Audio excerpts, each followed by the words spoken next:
കിടപ്പറയിൽ എന്നെ അനുസരിച്ച് എൻ്റെ ആഗ്രഹത്തിനനുസരിച്ച് തൃപ്തിപ്പെടുത്താനോ സ്വയം പൂർണ്ണനായ ഒരു ആണരത്തനായി മാറാനോ കഴിവില്ലാത്തൊരുവനാണ് എൻ്റെ കൂടെ ഭർത്താവെന്ന് പറഞ്ഞ് നടക്കുന്നവനെന്ന് തിരിച്ചറിഞ്ഞപ്പോൾ പുല്ലുപോലെയാളെ വേണ്ടെന്ന് വെച്ച് ദൂരേക്ക് വലിച്ചെറിഞ്ഞവളാണ് ഞാൻ. ഉപകാരമില്ലെന്ന് കണ്ട് ഞാൻ വേണ്ടെന്ന് വെച്ച് വലിച്ചെറിഞ്ഞ് കളഞ്ഞതിനെയാണ് ദിയെ നീ നിന്റെ ഭർത്താവായി സ്വീകരിക്കാൻ പോകുന്നത്. വെറുതെ വീട്ടുകാരുടെ വാക്ക് കേട്ട് വിഡ്ഢിത്തം കാണിക്കാൻ നിൽക്കണ്ട നീ.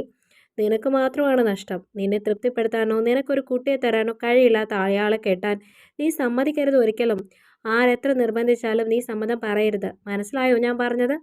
ദിയെ ഒന്നാകെ പിടിച്ചു കുലുക്കി സുമി ചോദിച്ചതും സമ്മതം എന്നതുപോലെ തലയിളക്കിപ്പോയി ദിയ. ഒരു വിജയ ചിരിച്ച് തെളിഞ്ഞു സുമിയുടെ മുഖത്ത്. കാർത്തിക് ഏതൊരു പെണ്ണും മോഹിക്കുന്ന പോലൊരാണൊരുത്തനാണവൻ.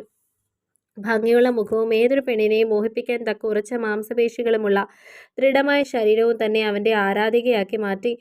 അവനെ സ്വന്തമാക്കി അവൻ്റെ കരുത്തറിഞ്ഞ് അവനിൽ അലിയാനുള്ള മോഹം കഠിനമായപ്പോഴാണ് അച്ഛനെ സമീപിച്ചത്. വാശിയോടെ അവനെ വേണമെന്ന് പറഞ്ഞ് കരഞ്ഞത്. അത്ഭുതമായിരുന്നു അച്ഛനും. തികച്ചും ഒരു സാധാരണക്കാരനായി അവന് വേണ്ടി താൻ വാശി പിടിക്കുന്നതിൽ. ആഗ്രഹിച്ചതെന്തും വാശി പിടിച്ച് നേടിയെടുക്കുന്ന തൻ്റെ വാശി തന്നെ ജയിച്ചു. ഒടുവിൽ അവനെ സ്വന്തമാക്കി. എന്നാൽ താൻ അറിയാൻ ആഗ്രഹിച്ച അവൻ്റെ ശരീരവും കരുത്തും അതൊരിക്കലും പൂർണ്ണമായി തനിക്ക് സ്വന്തമായില്ല. തനിക്കടുത്ത് എത്തുമ്പോഴേ തളർന്നു പോകുന്ന അവനും അവൻ്റെ ശരീരവും തനിക്കൊരു നിത്യ കാഴ്ചയായി. വിവാഹം കഴിഞ്ഞതും ദിവസങ്ങളെ ആയുള്ളൂ എന്നത് മറക്കാൻ പ്രേരിപ്പിച്ചു തന്നെ. കണക്കറ്റു പരിഹസിച്ചവനെ വീട്ടുകാർക്കും കുടുംബക്കാർക്കും ഇടയിൽ ഒരു കഴിവുകെട്ടവനാക്കി നിർത്തി അവനെ ആവോളം പരിഹസിച്ച് രസിച്ചു താൻ. ഒടുവിൽ അവനുമായുള്ള എല്ലാ ബന്ധവും അവസാനിപ്പിച്ച് ആ വീടിൻ്റെ പടിയിറങ്ങി പോന്നിട്ടും എന്തോ അവനോടുള്ള ദേഷ്യം മാത്രം വിട്ടൊഴിഞ്ഞില്ല മനസ്സിൽ നിന്നും. ഒരു വർഷത്തിനപ്പുറം രാഹുലിൻ്റെ ഭാര്യയായി താൻ ഇഷ്ടപ്പെട്ട ജീവിതം ജീവിക്കുമ്പോഴും മനസ്സിലൊരു അസ്വസ്ഥത നിറയും സുമയിൽ പലപ്പോഴും. എന്തിനെന്നറിയാത്ത അസ്വസ്ഥതയുടെ കാരണം തിരയുമ്പോഴാണ് കാർത്തിക്കിൻ്റെ വിവാഹ വാർത്ത കാതിലെത്തിയത്. കേൾക്കാൻ ഒരിക്കലും ആഗ്രഹിക്കാത്തൊരു വാർത്ത. അവൻ്റെ ജീവിതത്തിൽ ഒരു പെണ്ണ് വേണ്ടെന്ന ചിന്തയിൽ അന്വേഷിച്ചപ്പോഴാണ് അറിയുന്നത് അവൻ കെട്ടാൻ പോകുന്നത് തനിക്കറിയാവുന്നവളെ ആളെന്ന്. കോളേജിൽ തൻ്റെ കൂടെ ഉണ്ടായിരുന്നവളാണ് ദിയ. ഒരു പേടിത്തൊണ്ടി പെണ്ണ്. വീട്ടുകാരെ എതിർത്ത് വാക്കില്ലാതെ അതിസരിക്കുന്നവൾ. അവളെ തേടി കണ്ടെത്തിയ കല്യാണം മുടക്കാനുള്ളതെല്ലാം ചെയ്ത് മടങ്ങുമ്പോൾ വല്ലാത്തൊരു ആത്മസംതൃപ്തിയുണ്ട് സുമിയിൽ. കാർത്തിക് ദിയയുടെ കഴുത്തിൽ താലി ചാർത്തുന്നത് കണ്ണിലെറിയുന്ന കനലോടെ നോക്കി നിന്നു സുമി. താലികെട്ടും ചടങ്ങും കഴിഞ്ഞ് വധൂവരന്മാർ മണ്ഡപത്തിലേക്ക് ഒരുക്കി ഇരിപ്പിടങ്ങളിലേക്ക് ഇരുന്നതും അവർക്കടുത്തേക്ക് ഗർവോടെ ശിരസ് ഉയർത്തിപ്പിടിച്ച് നടന്നു സുമി. പതിവിലുമേറെ സുന്ദരിയായിരിക്കുന്ന കാർത്തിക്കിനെ കണ്ടതും ഉള്ളിൽ എവിടെയൊരു നഷ്ടബോധം ചുഴിയിളക്കി. അവളുടെ ഉള്ളിൽ തന്നെ കണ്ടതും പരിഭ്രമം നിറയുന്ന കാർത്തിക്കിന്റെ മുഖം കണ്ടതും സുമിയിലെ നഷ്ടബോധം അഹങ്കാരത്തിന് വഴിമാറി.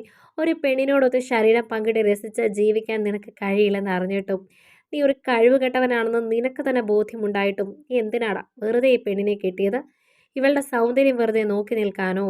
കാർത്തിക്കിനോട് തനിക്കുള്ള അവജ്ഞ മുഴുവൻ തൻ്റെ ശബ്ദത്തിൽ നിറച്ച് സുമി അവനോട് ചോദിച്ചതും പരിഭ്രാന്തിയോട് അവൻ്റെ നോട്ടം തേടിയത് ദിയയാണ്. അവളിലെ മാറ്റങ്ങളെയാണ്. നീ അവളെ നോക്കണ്ട കാർത്തിക്. നീ ഒരു കഴിവുകെട്ടവനാണെന്നും നിന്നെ കെട്ടി ജീവിതം തുലയ്ക്കേണ്ട എന്നുമെല്ലാം നേരത്തെ തന്നെ ഞാൻ അവളെ നേരിട്ടറിയിച്ചതാണ്. അതും കേൾക്കാതെ നിന്റെ ഈ സൗന്ദര്യത്തിൽ മയങ്ങി വന്നേക്കുവാണ് അവൾ. നീ കാഴ്ചയ്ക്ക് ഉള്ളുവെന്ന് ഇന്നത്തെ ഒരു രാത്രിയോടെ അവൾക്ക് മനസ്സിലാവും. അപ്പം തീരും അവളുടെ അഹങ്കാരവും.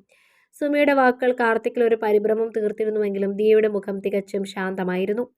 വിവാഹം കഴിഞ്ഞ് വീട്ടിലെത്തിയതും വല്ലാത്തൊരു വെപ്രാളം പൊതിഞ്ഞു കാർത്തിക്കിനെ. പലപ്പോഴും തന്നിലേക്ക് എത്തുന്ന ദിയയുടെ നോട്ടം അവൻ്റെ ഉള്ളിലെ ഉഷ്ണത്തെ ഏറ്റി. ദിയ, എനിക്കൊരു ഇത്തിരി സമയം തരാമോ? രാത്രി തൻ്റെ മുറിയിലേക്ക് കിടക്കാനെത്തിയ ദിയയോട് ചോദിക്കുമ്പോൾ ആദ്യ വിവാഹബന്ധം സ്വന്തം കഴിവുകേടുകൊണ്ട് തകർന്നൊരുവൻ്റെ ദയനീയത മുഴുവൻ നിറഞ്ഞു നിന്നിരുന്നു കാർത്തിക്കിൻ്റെ ശബ്ദത്തിൽ. കാർത്തിയേട്ടൻ എന്നെ ഒരു ഭാര്യയായി കാണാനും ഉൾക്കൊള്ളാനും സമയം വേണമെങ്കിൽ അത് എടുത്തോളൂ. എത്ര നാളാണെങ്കിലും. മറിച്ച് ഞാൻ പൂർണ്ണനൊരു പുരുഷനല്ല എന്ന ചിന്തയിലാണ് ഈ സാവകാശം ചോദിക്കുന്നതെങ്കിൽ അത് ഞാൻ സമ്മതിക്കില്ല. കാരണം കാർത്തികേയൻ്റെ പുരുഷനെയും എനിക്ക് പൂർണ്ണ വിശ്വാസമാണ്. ആ വിശ്വാസം ഒന്നുകൊണ്ട് മാത്രമാണ് സുമിയുടെ വാക്കുകൾ തള്ളിക്കളഞ്ഞ് നിങ്ങളുടെ താലിക്കായി ഞാൻ തലകുനിച്ചതും. ഇഷ്ടമാണ് കാർത്തികേയനെ എനിക്ക്, വിശ്വാസവുമാണ്. എന്നേക്കാൾ ചുണ്ടിലെ പുഞ്ചിരി മായത് തന്നെ നോക്കി പറയുന്നവളെ അങ്ങനെ നോക്കിയിരുന്ന് അവളുടെ പുഞ്ചിരിക്കുന്ന തേനൂറ് മധുരങ്ങൾ വിടരുന്ന മോഹിപ്പിക്കുന്ന കണ്ണുകളെയുമെല്ലാം അവളിലേക്ക് അവനെ മാടി വിളിച്ചുകൊണ്ടിരുന്നു. ക്രമം തെറ്റി വരുന്ന തൻ്റെ ശരീരോഷ്ണം സ്വയം ചെറുക്കാൻ പറ്റാതെ വന്നൊരു നിമിഷം ദിയയിലേക്ക് പൂർണ്ണമായി ചേർന്നലിഞ്ഞു പോയി കാർത്തിക്. താനെന്ന പുരുഷന്റെ കരുത്തും കഴിവും പൂർണ്ണമായി ദിയയെ ലയിപ്പിച്ച് അവളുടെ മാറിൽ തന്നെ തളർന്നു വീഴുമ്പോൾ കാർത്തിക്കിന്റെ കണ്ണിൽ നിന്നൊരു തുള്ളി കണ്ണുനീരുറ്റി പരന്നവളുടെ മാറിലായി. സുമി എന്ന പെണ്ണിന്റെ അഹങ്കാരവും അമിതമായ ലൈംഗിക തൃഷ്ണതയിലും പതറി തളർന്നു പോയതാണ് പലപ്പോഴും താനെന്ന പുരുഷനെന്ന് അറിഞ്ഞിട്ടും ഉള്ളിലൊരു ഭയം മറിഞ്ഞിരിപ്പുണ്ടായിരുന്നു കാർത്തിക്കിൽ. അതാണ് ഒരു പുഞ്ചിരിയിലൂടെ ദിയ അവനിൽ നിന്നും അകറ്റിയതും.